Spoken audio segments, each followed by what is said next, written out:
할렐루야. 오늘은 11월 19일 금요일입니다. 오늘도 정심 엘리와 함께 하시는 성도님들 한 분 한 분 사랑하고 축복합니다. 다 같이 사도신경을 고백하며 예배 자리로 나가겠습니다. 전능하사 천지를 만드신 하나님 아버지를 내가 믿사오며 그 외아들 우리 주 예수 그리스도를 믿사오니 이는 성령으로 잉태하사 동정녀 마리아에게 나시고 본디오 빌라도에게 고난을 받으사 십자가에 못 박혀 죽으시고 장사한 지 사흘 만에 죽은 자 가운데서 다시 살아나시며 하늘에 오르사 전능하신 하나님 우편에 앉아 계시다가 저리로서 산자와 죽은 자를 심판하러 오시리라. 성령을 믿사오며 거룩한 공회와 성도가 서로 교통하는 것과 죄를 사하여 주시는 것과 몸이 다시 사는 것과 영원히 사는 것을 믿사옵나이다. 아멘. 다 같이 찬송가 380장 나의 생명 되신 주 함께 찬송하겠습니다.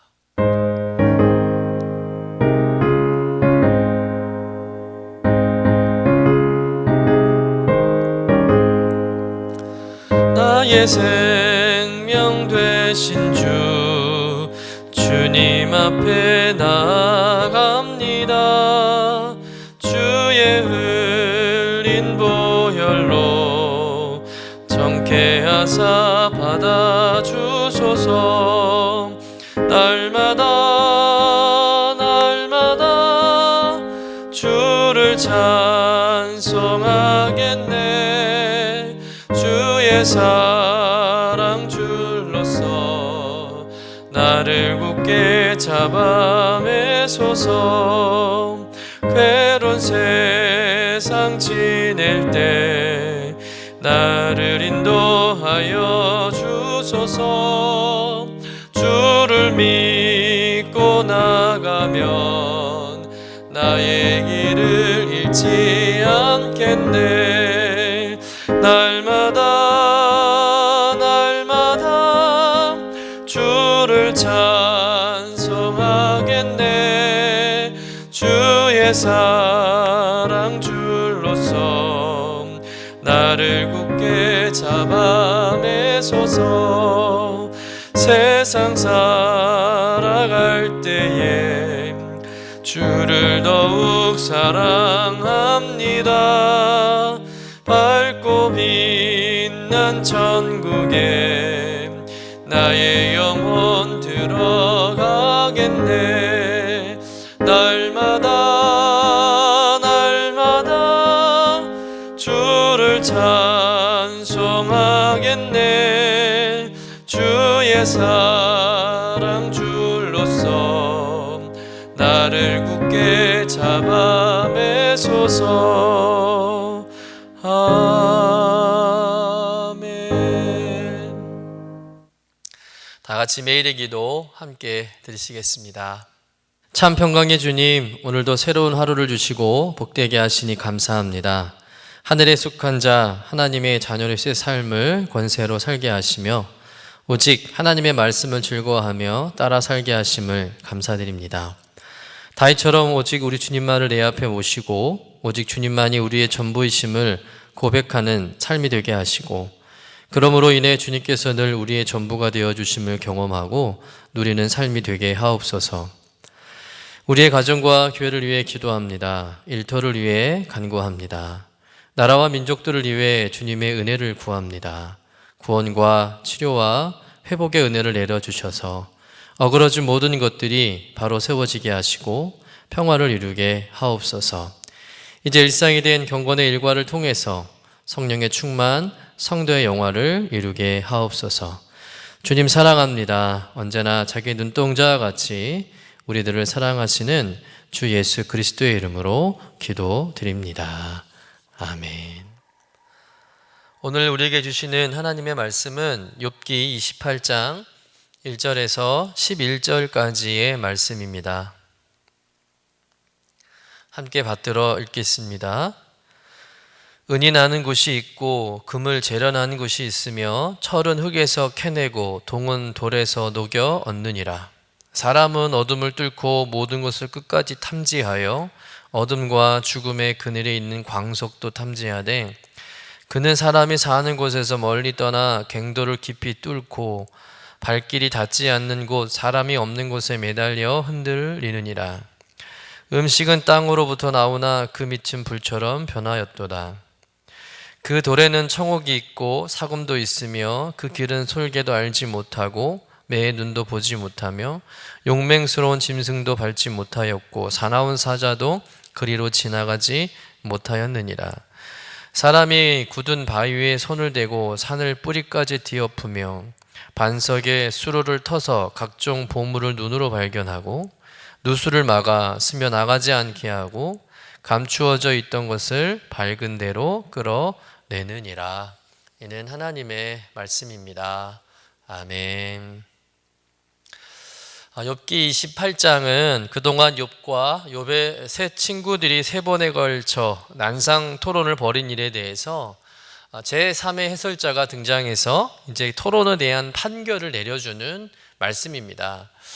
먼저 이 제3의 해설자가 누굴까 질문을 좀 할 수 있는데요. 좀 애매할 수 있습니다. 욥 자신이 독백처럼 말하는 것 같기도 하고요. 아니면 이 욥기 전체를 어떤 문학 작품으로 보기 때문에 욥기를 기록한 어떤 작가라고도 볼 수 있고, 또 한편으로는 제3의 경우 신적인 해설자, 즉 모든 판결을 내려주시는 하나님이 아닐까라고 생각할 수 있습니다. 누구라고 정확하게 결정할 수는 없지만 중요한 것은 욥기 28장에서 말하는 내용은 그동안 욥과 욥의 세 친구들의 논쟁한 그 이야기에 대해서 이제 최종 결론을 내려준다라는 것이죠. 어쨌든 지금까지의 모든 의문과 질문에 대해서 이제 답을 주려고 하는 겁니다. 이제까지 욥과 세 친구들이 벌린 논쟁, 그 논쟁의 주제는 뭐였습니까? 욥이 당하는 고난이 과연 옳은 것인가? 라는 문제 아니었습니까? 그 문제를 가지고 욥과 욥의 세 친구들이 그렇게 피 터지게 말로 싸운 거지 않습니까? 욥과 친구들은 하늘에서 열린 하나님과 사단의 대화는 전혀 모르는 상황에서 자신들의 지혜를 총동원해서 나름 욥이 당하는 고난을 해석하려고 했습니다. 하지만 그들의 논쟁의 노력은 어떤 결과였을까요? 이야기를 하면 할수록 더 깊은 혼란에 빠졌다는 겁니다. 끝이 없는 거죠. 답을 찾아낼 수가 없는 겁니다. 서로가 자기의 주장이 옳다고만 주장하고 있습니다. 그들이 가진 생각과 지혜, 지식으로는 도저히 욥이 당하는 고난을 해석할 수 없다는 결론이죠. 그러면서 지금 해설자는 인간의 지혜가 이렇게 한계가 있음을 우리에게 말하고 있는 것입니다. 하지만 이 땅에 피조물 가운데 인간만큼 지혜로운 존재는 없습니다. 인간은 고대로부터 참 지혜로운 피조물임에는 분명하죠. 고대로부터 인간은 땅속 깊은 곳에서 광물을 캐내기도 하죠. 그리고 그것을 이용해서 다양한 장신구와 또 무기들을 제작하기도 했습니다. 요즘처럼 중장비도 없잖아요. 굴삭기가 있는 것도 아니고 포크레인이 있는 것도 아니고 탐지기가 있는 것도 아닌 그런 시대였음에도 불구하고 옛날 선조들은 아무런 장비도 없이 지하 갱도를 뚫고 그곳에서 광석을 채굴했다는 겁니다. 또한 이런 광물 속에 금속 물질이 어떻게 함유되어 있는지, 또 이런 것들을 어떤 식으로 녹여서 재련하는지, 그래서 원하는 광물을 얻어내는 그런 지혜로운 사람들이었다는 거예요. 여러분, 오늘날도 사실 최첨단 장비를 가지고서도 이 광석을 캐고 또 재련하는 일이 쉽지 않은 일인데, 이 옛날 이런 일을 했다는 것은 참 고무적인 일 아니겠습니까? 아무리 생각해봐도 굉장히 신기할 따름이죠. 인간들의 지혜가 참 경탄할 만한 것이죠. 오늘 본문 1절에서 4절의 말씀이 이제 그것을 이야기하고 있는 겁니다. 우리 본문 한번 같이 읽어보도록 하겠습니다. 은이 나는 곳이 있고 금을 재련하는 곳이 있으면 철은 흙에서 캐내고 동은 돌에서 녹여 얻느니라. 사람은 어둠을 뚫고 모든 것을 끝까지 탐지하여 어둠과 죽음의 그늘에 있는 광석도 탐지해야 돼. 그는 사람이 사는 곳에서 멀리 떠나 갱도를 깊이 뚫고 발길이 닿지 않는 곳, 사람이 없는 곳에 매달려 흔들리느니라. 이런 사람이 만들어낸, 인간이 만들어낸 이 지혜는 정말 가히 위대하다라고 볼 수 있는 거예요. 누가 가르쳐 준 것도 아닙니다. 어떤 샘플이 있었던 것도 아니에요. 하나님께서 금과 은이 땅속 어디에 있는지 인간들에게 알려준 것도 아닙니다. 또 금과 은을 어떻게 사용하면 좋을지에 대해서도 알려준 것도 아니시죠. 지하 몇백 미터 되는 곳을 또 탐지하고 파서 그것에서 광물을 캐내고 또 그것을 뜨거운 불에 재련한 이 기가 막힌 일들은 사실 하나님이 가르쳐 준 게 아닙니다. 인간이 스스로 터득한 거예요. 발견한 겁니다. 게다가 이런 일들이 얼마나 고난이도의 기술이고 위험한 일입니까? 그런데 이 모든 것들 인간들이 해냈다는 것이죠. 근데 그것을 가능하게 했던 것이 무엇 때문이겠습니까? 그들에게, 우리 인간들에게 지혜가 있었기 때문이라는 거죠. 인간들이 가지고 있는 지혜가 있었기 때문에 그런 위대한 일들을 할 수 있었다는 거예요. 그러니까 이런 지혜를 가진 인간이기 때문에 이 땅의 어떤 피조물도 인간만큼 뛰어나지 못하다는 겁니다. 인간과 비교될 게 아니라는 거죠. 그렇게 엄청난 시력을 갖고 있고 날카로운 눈을 가진 솔개나 매, 여러분 매라는 이 새는요 아마 동물 중에서 시력이 가장 좋은 동물이라고 볼 수 있습니다. 시력이 무려 9.0이 된다고 합니다. 그러니까 높은 수십 미터 되는 그 상공에서도 이 땅 위에 기어다니는 들쥐나 이 벌레들을 발견할 만큼 굉장한 좋은 시력을 갖고 있는 그런 새이죠. 그런데 그런 솔개나 매라도 여러분 땅 속에 금이 어디에 있는지, 금은 보화가 어디에 있는지 알 수 없다는 거예요. 볼 수 없다는 겁니다. 또한 아무리 강한 맹수라도 힘 있는 사자라 할지라도 사람처럼 막 바위를 깨트리고 산을 파서 막 뒤엎고 지하로 내려가서 보물을 찾아내지는 못한다는 거죠. 오직 인간만이 할 수 있다는 거예요. 인간이 참 대단한 존재라는 겁니다. 여러분 오늘날도 보세요. 인간의 과학과 기술력이 얼마나 뛰어난지, 달을 탐사하고 또 저 태양계 밖으로 우주선을 보내고 인공지능을 개발하고 또 무인 자동차와 로봇을 만드는 놀라운 일들을 지금 인간들이 해내고 있지 않습니까? 여러분 그 모든 것들이 어떻게 가능한 거예요? 인간들이 가지고 있는 지혜가 있기 때문에 가능하다는 겁니다. 그런데 인간들에게 이렇게 놀라운 지혜가 있을지라도, 그러나 그들이 가지고 있는, 인간들이 가지고 있는 지혜로 해결할 수 없는 문제도 있다는 거예요. 즉 인간들이 가지고 있는 그 지혜로 이 세상의 모든 문제를 다 해결할 수 없다는 겁니다. 어떤 문제일까요? 바로 욥이 당한 고난의 문제가 그러하다는 거예요. 여러분 인간이 아무리 똑똑하고 굉장히 지혜로울지라도 인간의 생각으로 욥의 고난과 같은 이 인생의 어려운 난제들을 밝혀내지는 못한다는 겁니다. 우리가 지금까지 욥기를 쭉 읽어왔는데 여러분 욥과 이 욥의 세 친구들의 이야기를 들어보면 계속 다람쥐 쳇바퀴 도는 것 같은 느낌 받지 않습니까? 계속 똑같은 이야기를 반복하고 있습니다. 굉장히 지루한 이야기들이죠. 해결은 안 되고 계속 원점으로 되돌아가는 그런 느낌을 받는다는 겁니다. 욥이나 욥의 세 친구들이 말하는 것을 우리가 들어보면 다 정말 똑똑해 보여요. 말하는 거나 뭐 설명하는 거, 또 이렇게 설득력 있게 말하는 것을 보면 이 사람들은 굉장히 지혜로운 사람들이라는 것을 짐작할 수 있습니다. 이 얄팍한 지식을 가진 그런 사람들이 아니에요. 기본적으로 지혜를 겸비한 사람들이었다는 겁니다. 오랜 삶의 경험과 배움과 깨달음을 통해서 축적된 그런 지혜를 소유한 사람들이었다는 거죠. 그런데 그런 지혜를 가졌다 할지라도 그 누구도 이 고난의 문제를 정확하게 해결하지 못한다는 겁니다. 풀어내지 못하는 거예요. 답을 얻지 못하고 있는 겁니다. 여러분 이것은 인간의 지혜가 탁월하긴 하지만, 뛰어나지만 그러나 분명한 한계가 있다는 거죠. 결국 인간의 지혜로 해결할 수 없는 문제, 이 문제는 누구의 지혜를 통해서 해결해야 한다는 것을 말하는 것일까? 바로 하나님의 지혜라는 거죠.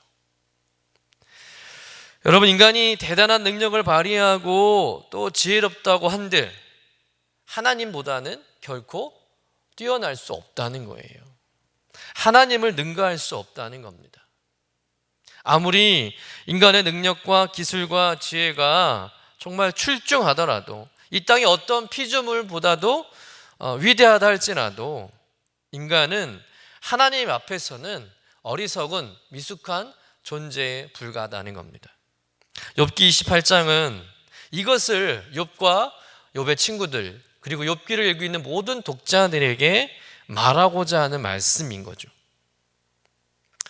사람들이 온갖 연구를 하고 또 그 결과로 얻은 기술로 세상을 다스리지만 결국 사람은 하나님의 지혜에는 결단코 이를 수 없다는 겁니다.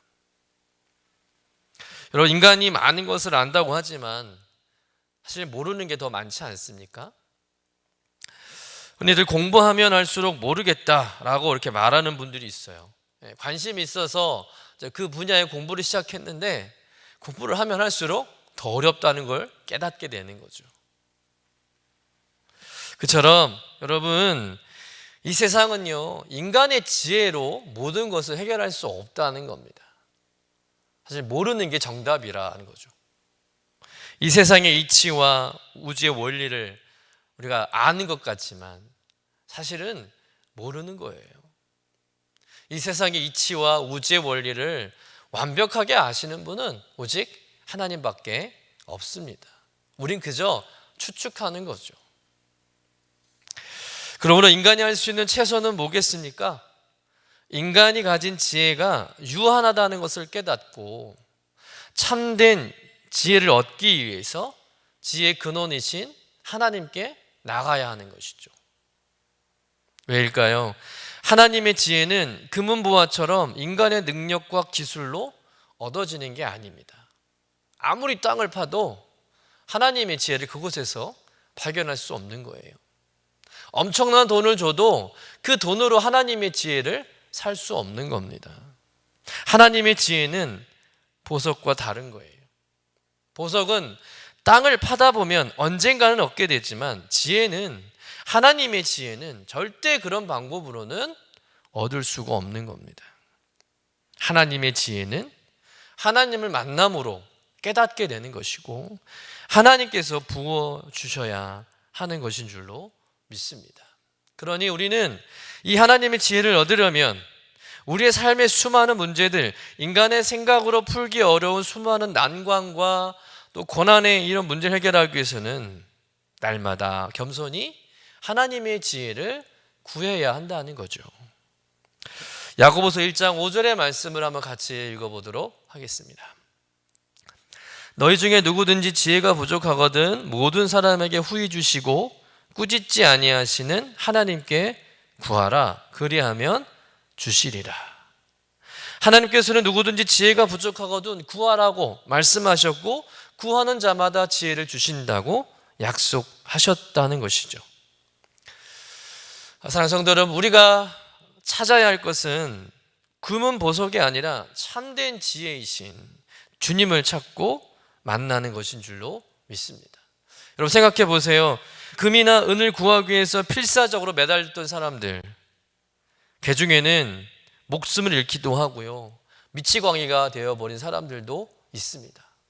자기의 전 인생을 걸었던 거죠.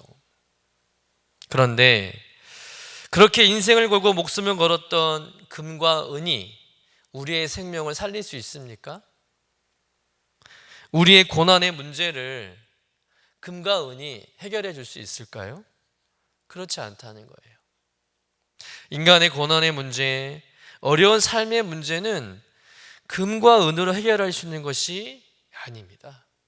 그 문제는 오직 하나님께서 주시는 지혜로만 풀어낼 수 있는 것이죠. 그렇다면 하나님께 주시는 지혜만큼 우리의 삶에 필요한 것은 없습니다. 사실 우리 인간은 금이 없어도 은이 없어도 사는데 전혀 지장이 없습니다. 그러나 지혜 없이는 살 수 없는 거예요. 그런데 그런 지혜를 얻고자 우리가 얼마나 애쓰고 노력하고 구하고 있을까? 도대체 그 하나님의 지혜에 대해서 우리가 얼마나 알고는 있을까라는 것을 오늘 본문을 통해서 우리는 깊이 한번 묵상해 봐야 할 줄로 믿습니다. 오늘 저녁에 이어지는 본문을 통해서 우리는 그 지혜의 근원과 참 의미를 이제 발견하게 될 것입니다. 사랑하는 성도 여러분, 우리는 은금보다도 이 세상에서 인간의 노력으로 구할 수 없는 참된 보물, 그것이 하나님의 지혜라는 것, 그리고 그 지혜를 귀하게 여기고 우리 삶 가운데 채우기를 소망해야 할 줄로 믿습니다. 여러분, 우리는 인간이 가진 그 알량한 지혜에 대해서 자부심을 갖고 그래서 교만해지는 것이 아니라 겸손히 하나님의 지혜를 구해야 할 줄로 믿습니다. 그래서 욥기가 말하는 정말 어려운 문제들, 이 고난에 대한 문제, 까닭 없는 고난, 이해할 수 없는 그런 많은 삶의 난제들의 해답을 찾아내시는 지혜로운 성도님 되시기를 주님의 이름으로 간절히 축원합니다. 기도하겠습니다. 하나님, 오직 하나님만이 모든 지혜의 근원이심을 고백합니다. 욥의 고난당함을 이해할 수 없고 세상의 선과 악이 혼재하며 불의하고 모순된 상황이 속출하지만 세상의 모든 일들이 참 지혜의 근원이신 하나님의 뜻과 섭리 안에 있다는 가장 원론적인 이 진리를 깨닫는 저희들 되게 하여 주옵소서. 요한한 피조물인 우리가 스스로의 힘을 의지해서 문제를 해결하려고 하지 않게 하시고 하나님의 말씀을 통해 가르쳐 주시는 그 지혜를 따라서 진리를 발견하고 또 많은 문제를 해결받고 또 끝내 승리하는 삶을 살게 하여 주옵소서. 그러기에 오늘도 하나님의 지혜를 사모합니다. 그 지혜를 우리 가운데 부어 주옵소서. 감사드리며 거룩하신 예수님의 이름으로 기도드립니다. 아멘. 이제는 우리의 구세주가 되시며 대속자가 되시는 예수 그리스도의 구속의 은혜와 아버지 하나님의 사랑과 성령님의 교통하시는 은총이 오늘도 날마다 기쁨의 예배, 주님과 신나는 동행을 통해서 경건 일가를 세우고 성령 충만하며 성도의 영화 주인공 되길 원하는 주의 사랑하는 모든 권속들 위에, 저들의 가정과 자녀들 위에 영원토록 함께 하시기를 간절히 축원하옵나이다. 아멘.